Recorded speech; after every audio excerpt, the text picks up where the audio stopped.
Welcome to our live streaming, which is about education researchers responding to the COVID-19 pandemic.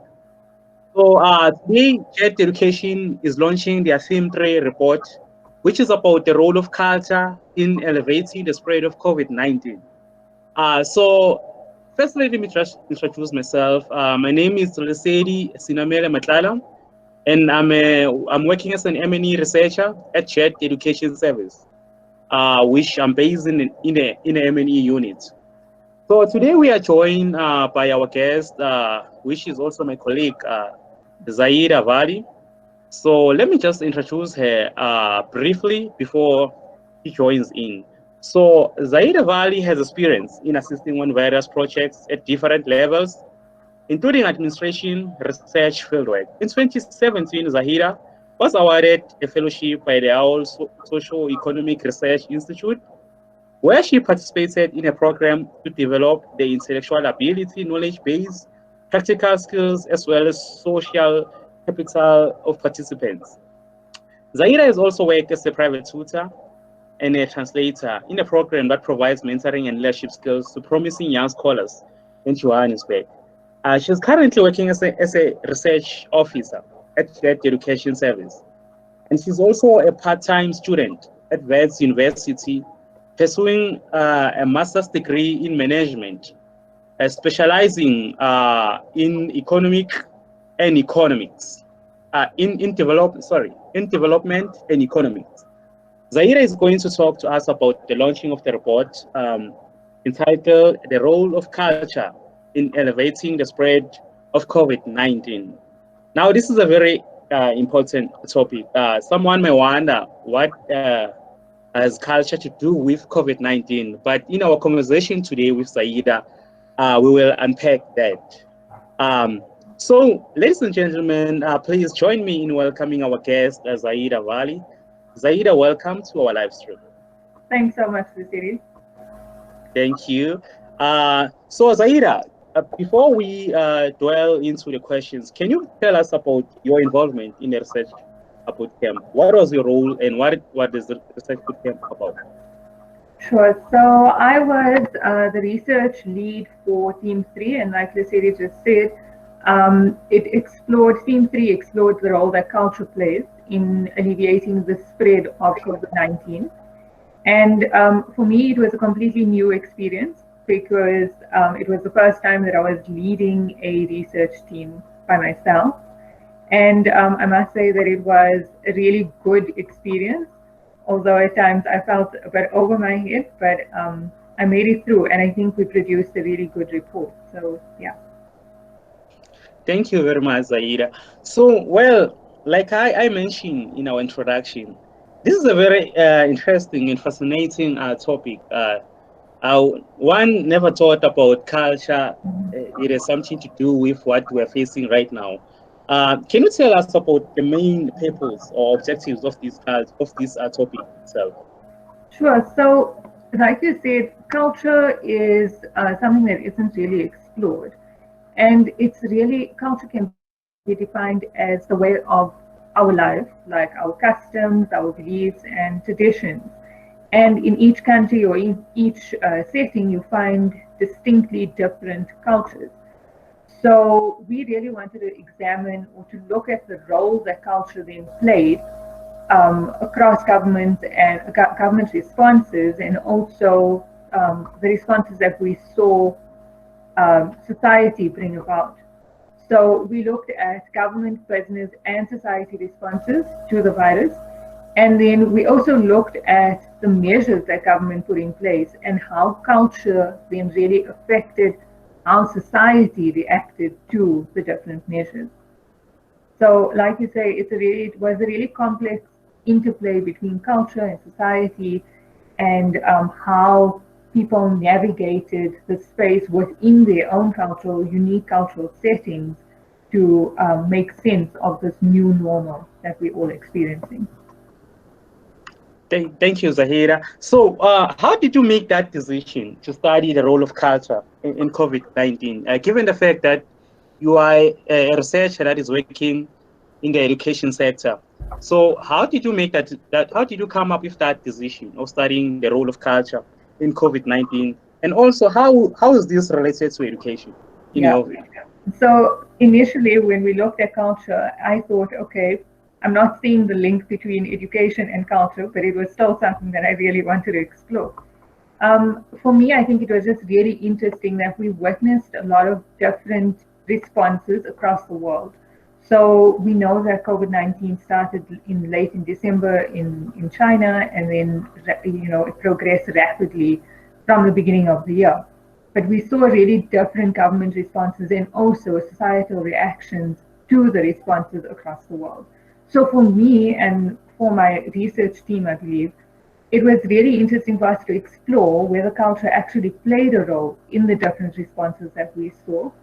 And I think particularly it was because it wasn't a concept, like you said, that was extensively researched before. So culture is almost seen as something, in the background. And probably because it's so ingrained in all of us and it's something that we experience on a daily basis that we almost forget, oh, we need to actually take into account different cultures. So that for me was really interesting.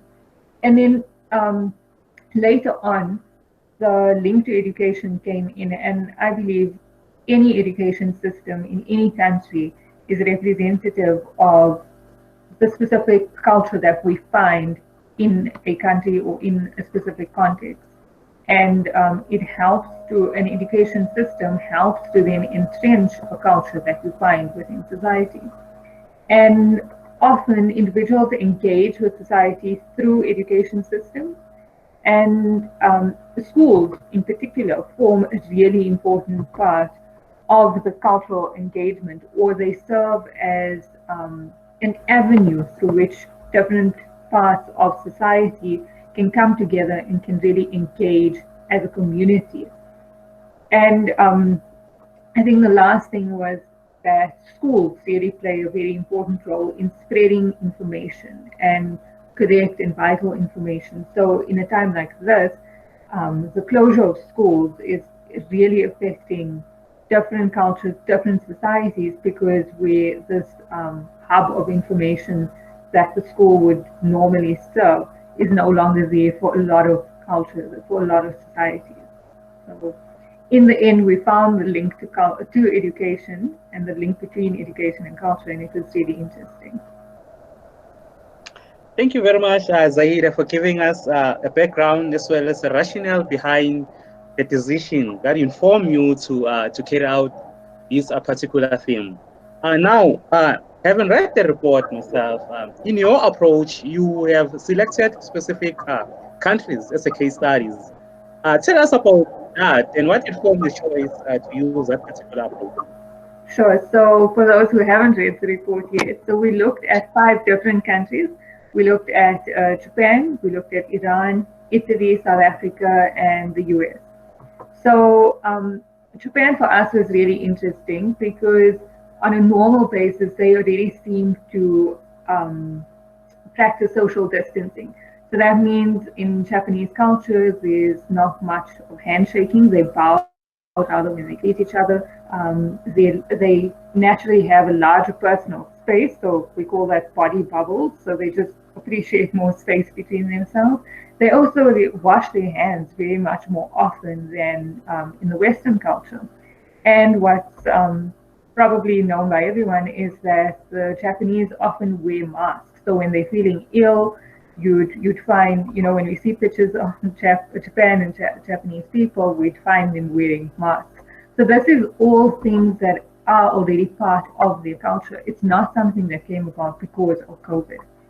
So for me, it was, interesting to see whether the success of measures could be attributed to also the compliance culture that we see common in the country, in Japan. Then Iran was chosen because we wanted to explore a non-secular government approach. So Iran, I don't know if everyone knows this, but is an Islamic republic. So Islam forms the basis of their culture and their societies, really. And so we were really interested to see how culture interacts with governance in that aspect. Then the USA we chose because it's a really good example of an individualistic society. And culture and the development of culture could be quite different compared to our other countries that we chose.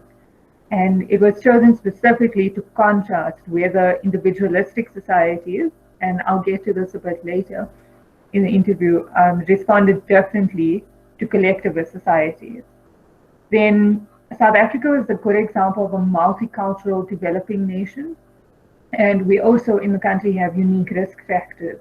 So we have a population that has a really high HIV and AIDS infection rate, and this would then impact greatly on the measures put in place. It's also a society that's highly unequal given the past history of apartheid, and we were then interested to see again whether culture played a role in the measures and in the responses that we saw. And then finally, Italy provided a really good example of a Western democratic culture. So, and also one that's different to the US. So in that it's more collectivist in nature. So we all know that Italians really bond around food with their families, and family really forms an important part of their culture. So to implement kind of like social distancing in that aspect or in that culture would be, we imagined, would be really difficult. And I think Italy also provided, at the time that the research was carried out, the disease was spreading really rapidly through Italy, despite really strong measures that were put in place. So we wanted to really see where the culture played a role in the country not being able to flatten the curve in time. Thank you very much for that insight, Zaahedah. We have selected very interesting countries as case studies. And one will wonder as well that what are the standout learnings from those countries or from the research itself in South Africa? What are the key lessons?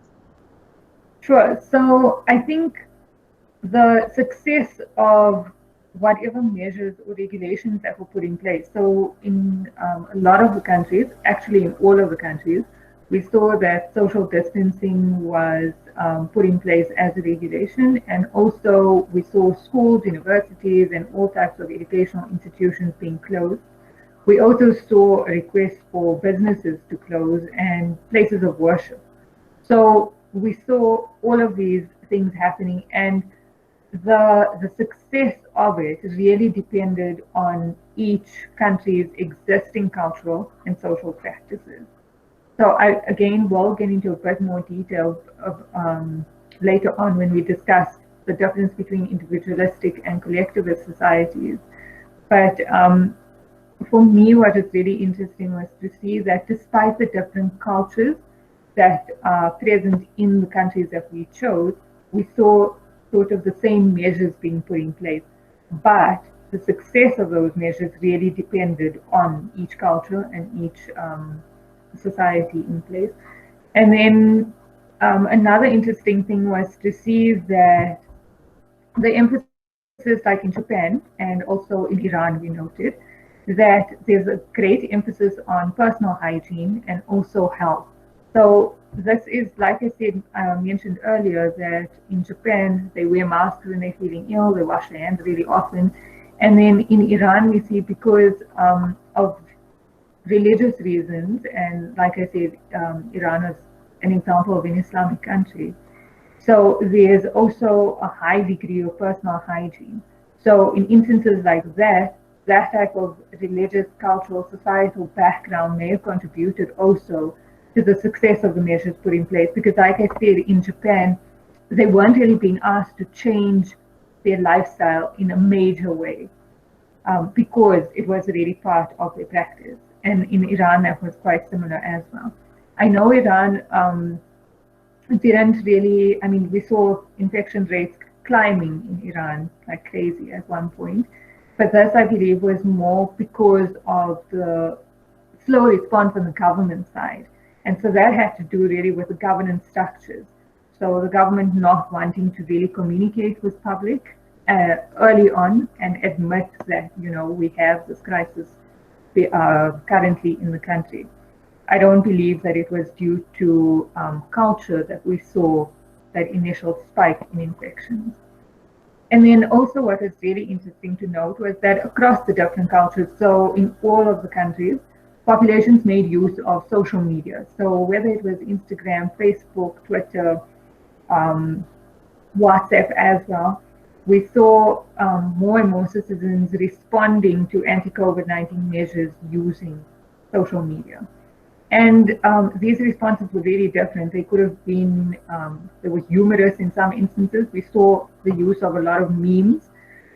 Those in the South African context would be very familiar with it, but we actually saw it across the country. So we saw examples in Japan, we saw examples in the US as well. And so that was one way that social media was used, but social media was also used, and I think what's important to note there as a finding was that sometimes people almost bond and find meaning through humor. So they use humor to make sense of this new experience that they're going through. But also people really used it to a negative degree where they were spreading misinformation. So we saw misinformation spreading all over the world regarding the disease. And social media was the main mechanism through which this misinformation spread. We also saw the use of, the spread of conspiracy theories, and these all spread through social media. And then overall, the last finding for me was that there was an increased communication between government and its citizens, barring Iran initially. But I think they came on board when they realized, the seriousness of the situation, and to keep that open channel of communication between the citizens and between what the government was deciding to do. So that was a really important finding as well. It almost creates a culture of trust between the governance structures and the society. Yeah. Right. Thank you very much, Zaahedah, for sharing us the key lessons. They're very interesting and fascinating in such a manner that we can spend a day discussing them, given the fact that the topic itself is complex and is worth exploring. So you, in your explanations, you mentioned countries that are individualist and countries that are collectivist. So how do collectivist versus individualist countries impact the responses to COVID-19? Okay. So in individualistic societies, an individualistic society is one in which the individual is, or the values that the individual might hold is above that of the society. So basically freedom of choice and your civil rights, your personal rights, those are all entrenched very deeply in such societies. And preference is given over the individual over the group. So at all times, it's almost, individualism is really, and independence is really emphasized in such societies. So in these types of societies, we really saw an emphasis on personal liberties and rights and freedom of choice. So this meant, like, for example, in the US, where there were calls for social distancing, they weren't heeded to very well. And there were protests actually in the US. We saw that happening in some of the states, asking for the restrictions to be eased and for economies to open up. So that was an example, because you almost think that social distancing was put in place and the measures that were put in place were for the collective benefit of society.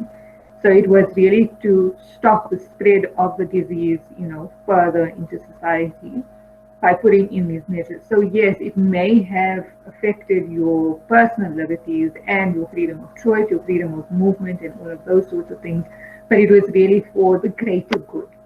And in individualistic societies, that greater good is not really emphasized, or it's not really taken into account. So it's really just the individual, and I hate to call it this, but it's more of like a selfish approach. You think of yourself only and not the greater community and society out there. So in contrast, collectivist societies, and South Africa could be considered a collectivist society. Italy as well, and Japan is a collectivist society to a high degree. So in South Africa, we know that Ubuntu is practiced regularly, and it's across cultures in the country. So South Africa has a multitude of cultures within one country, but still across these cultures, we see Ubuntu is practiced. And we noticed that the reactions to the measures were more positive, so more positive than individualistic societies. The society came together in a more collective effort to try and assist fellow citizens. And particularly in South Africa, we found that there were inventive ways of practicing Ubuntu, but at the same time, we found that people were still abiding by the regulations put in place. So social distancing was still being abided by, but you were still practicing Ubuntu. And there's one really good example where people were asked to put yellow tags by their gates if they were in need of groceries or food or whatever it may have been. And your neighbor, whoever passed by, actually, I mean, it didn't have to be a neighbor, would see the yellow tag and they'd know that you needed something. They would come and drop off a bag of whatever essential goods that was needed. And there was no contact between the person dropping off the stuff and the person who needed it. So those are just some examples of how Ubuntu and how fellow citizens were still being helped despite the regulations put in place. And then in Japan, which I also said was quite a collectivist culture, the needs of society are really put before that of the individual. So there is already that incentive to wear a mask. If you know you're feeling ill, you wear a mask because you don't want to affect others around you. And then you also, in Japan, they practice really good personal hygiene on a normal basis. Japan's considered one of the most cleanest countries. I don't think it just extends to the people, but also we see the streets are extremely clean, the neighborhoods and that sort of thing. But at the same time, I think it was very important, what we found in the research was that in really collectivist societies like South Africa and Italy, something like social distancing wasn't as easy to practice because we found families living in one household, big families all living in one household. And this is really down to the culture of the society. So you'd find a lot of people living together because that is what the culture is in the country. And so it was really difficult then to practice social distancing if you're all in the same space, young and old, everyone together in one place. And often I think in the South African and in the Italian context, we find older generations looking after younger generations of people. So, you know, the spread of the disease in this way could have rapidly gone out of control if those measures weren't put in place. And then also we found that in more collectivist societies, because these examples were found in like South Africa again, Italy, and also Iran, was that the closure of places of worship, so we're talking about mosques, we're talking about churches and shrines, weren't always met with positivity. And I think that's because of the strong role that religion has within culture as well. So in the South African context, we saw that there was quite a lot of displeasure for the closure of mosques. But again, I think what was really important to note is that it was certain segments of society. So it wasn't the entire society that was protesting against it. And then similarly in Iran, there were protests when the shrines were closed. In Italy, the Pope was quite displeased when churches were closed. So I think that's also a sign that religion forms a really important part of society. We find that the success of the measures might not be as well. Yeah, the success of the measures aren't as great as what we'd imagine in other societies where religion isn't as important. But I think generally, collectivist societies responded more positively to the measures than the individualistic ones. although we did only look at the US as our primary individualistic culture and society. Wow. I feel educated now, especially learning about these two concepts, the collectivist and individualist cultures. Particularly by the way you are using the case examples of how in South Africa we are a collectivist culture or society. So yeah, that knowledge is very critical, and yeah, that's why I'm saying I feel educated. I think I can talk about this now. So, what are the recommendations as a header that you can give to the decision makers or policy makers with regards to this particular research theme? Okay, so I think further research is definitely needed to explore the cultural nuances of the educational experiences of all learners, parents, and teachers during COVID-19 and the consequent lockdown, so that we find transformative practices coming into place that are really more sensitive towards culture. So without, the background information, how would we then put in place more culturally sensitive measures and ensure that no part of society is excluded when these measures are put in place? Then another recommendation would be that, or a hypothesis that could be tested, is that the higher levels of trust and transparency between a government and its societies, the more effective the restrictions that are put in place, and the less effective the spread of misinformation. Because, like I said, a lot of governments started increasing their communication, open communication between themselves and the citizens, and I think that really helped to a certain degree in ensuring the success of measures. So it's something that could be explored a bit more further. And then lastly is what we just discussed, the influence of individualism and collectivism, both within and between different cultures, on the efforts to combat COVID-19 should be further investigated.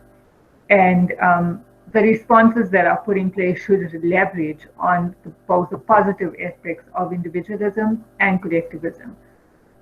Yeah. Thank you very much, Zaahedah. That brings us to the end of our conversation. It was very educational and insightful. Given the fact that the topic itself is complex, and I'm sure from here now, further studies will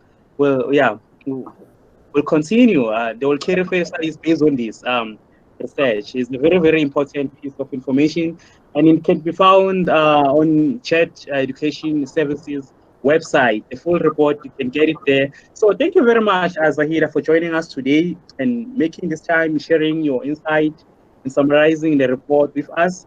And also thank you to the viewers who managed to tune in. We are live on YouTube for those who got late, or for those who want to see the full conversation between myself and Zaahedah. So any final words that you would like to share with the viewers before I finally close our conversation, Zaahedah? No, thanks for having me, Lesedi. And I would like to extend a really special thanks to my co-lead and also my colleague, Kelly Shiohira, the peer reviewers who spent a lot of time, inputting into the report and guiding us along the way, Benita Williams and Yumiko Yokozeki. And then also our culture expert, Pefumula Nyoni, who came on board and I think has really guided us and really narrowed down our research for us. And then, of course, our entire research team. So I had a research team of about 10 researchers working with me. And I'd like to thank them all. Ashley Manuels, Evan Muchesa, Tiboho Makabanyane, Moraine Nshabaleng, Tersha Swat, Buelo Mashal, Tadiwa Murawi, Kahiso Marwan, and Mashutu Soha, and also Vusi Mahlalela. So those are all the researchers working with me, and I'd really like to extend a massive thanks to all the hard work that they've all put in over the 4 weeks that the bootcamp ran. And without them, I don't think the report could have been as solid as it is. currently. Interesting. Zaahedah, thank you very much for joining us today. Thanks for having me, Lesedi. Thank you.